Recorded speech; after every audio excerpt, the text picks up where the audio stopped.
ছেলেরা যদি 4টা বিয়ে করতে পারে তাহলে মেয়েদেরও 4টা কেন, মেয়েরা আরো বেশি করবে, কারণ মেয়েদের এনার্জি অলওয়েজ বেশি থাকে।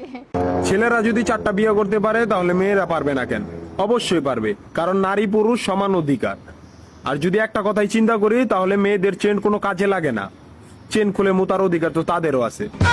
মালে আসেন, একটা চাবি দিয়া যদি 4টা তালা খোলা যায় ওটাকে বলা হয় মাস্টার কি, আর একটা তালা যদি 4টা চাবিতেই খুলে সেটাকে বলা হয় খাঙ্কি।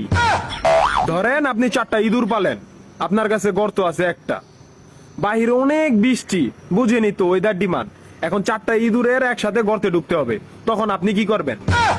ধরলাম উপরে নিচে মিলাই আরো 2টা আছে, হ্যাঁ, তাহলে 4 নাম্বার ইঁদুরটা কই যাবো?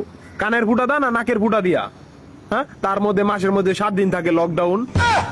আমি মানি, আমি না শুধু সবাই মানে মেয়েদের অনেক পাওয়ার, মেয়েদের অনেক এনার্জি। তাহলে দেশের মধ্যে ঘন ঘন লোডশেডিং হয় কেন? আমার মাথায় কোনোভাবেই ঢোকে না।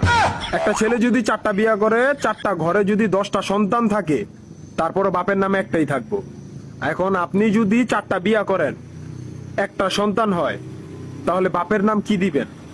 সলিমুদ্দিন, কলিমুদ্দিন, আনোয়ার, মনোয়ার, নাকি গড়ে মিলাইয়া জানোয়ার?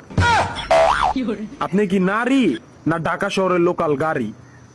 30টা সিট ফুল, 20 জন দাঁড়ানো, তারপরও বলে পিছনে সিট খালি, ওঠেন তাড়াতাড়ি, পিছনে সিট খালি, ওঠেন তাড়াতাড়ি।